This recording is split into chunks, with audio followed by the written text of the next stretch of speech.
Hi friends, എല്ലാവർക്കും പുതിയൊരു വീഡിയോയിലേക്ക് സ്വാഗതം. ഇന്ന് വന്നിട്ടുള്ളത് തൃശ്ശൂർ മൃഗശാലയിൽ വരുന്ന ജോലിയൊഴിവ് നിങ്ങളിലേക്ക് എത്തിക്കുവാനായിട്ടാണ്. അപ്പോൾ ഇതിലേക്ക് മെയിൽ വഴിയാണ് നിങ്ങൾ ഇതിലേക്ക് അപേക്ഷകൾ സമർപ്പിക്കേണ്ടത്. നിങ്ങൾക്ക് ഉപകാരപ്പെട്ടാൽ ചാനൽ സബ്സ്ക്രൈബ് ചെയ്യുക, നിങ്ങൾ കൂട്ടുകാർക്ക് ഷെയർ ചെയ്യുക. Let's start the video. അപ്പോൾ friends, Thrissur zoological park recruitment 2025. സ്ഥാപനത്തിൻ്റെ പേര് കേരള വനം വകുപ്പ് ആണ്. അതേപോലെ ജോലിയുടെ സ്വഭാവം കേരള സ്റ്റേറ്റ് ഗവൺമെൻറ് ജോലിയാണിത്. ടെമ്പററി റിക്രൂട്ട്മെൻ്റ് ആണ്. തസ്തികയുടെ പേര് animal keep trainee, security staff, sanitation staff. ഒഴിവുകളുടെ എണ്ണം 16. ജോലിസ്ഥലം ഓൾ ഓവർ കേരള. ജോലിയുടെ ശമ്പളം 18,390 മുതൽ 21,175 രൂപ വരെയാണ് പെർ മന്ത്. അപേക്ഷിക്കേണ്ട രീതി ഓൺലൈൻ വഴിയാണ് അപേക്ഷകൾ സമർപ്പിക്കേണ്ടത്. തപാൽ വഴിയും അപേക്ഷിക്കാം. അതേപോലെ അപേക്ഷ ആരംഭിക്കുന്ന തീയതി 2025 ഫെബ്രുവരി 19. അപേക്ഷിക്കേണ്ട അവസാന തീയതി 2025 മാർച്ച് 7.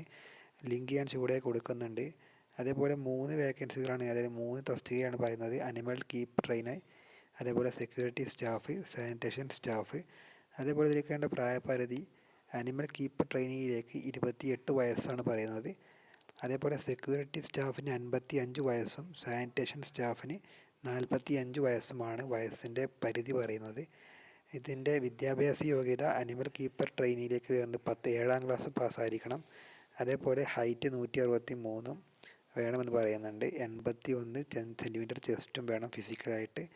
Security സ്റ്റാഫിലേക്ക് 10ാം class പാസ്സായിരിക്കണം. അതേപോലെ 10 വർഷം ആർമി, നേവി, എയർഫോഴ്സ് എന്നീ വിഭാഗങ്ങളിൽ വർക്കിൻ്റെ എക്സ്പീരിയൻസ് വേണം.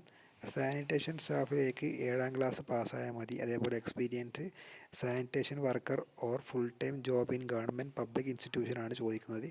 ഇതിലേക്ക് അപേക്ഷിക്കേണ്ട ഫീസ് ഒന്നും തന്നെ പറയുന്നില്ല, എല്ലാം സൗജന്യമാണ്. അപ്പോൾ നിങ്ങൾക്ക് വീഡിയോ ഉപകാരപ്പെട്ടു കരുതുന്നു. അടുത്ത വീഡിയോ ആയിട്ട് വീണ്ടും കാണാം. ഇതിലേക്ക് ലിങ്ക് ഞാൻ ചൂടായി കൊടുക്കുന്നുണ്ട്, അത് ചെക്ക് ചെയ്യുക ബാക്കിയുള്ള വിവരങ്ങൾക്കായിട്ട്. അപ്പോൾ അടുത്ത വീഡിയോ ആയിട്ട് വീണ്ടും കാണാം. Good bye.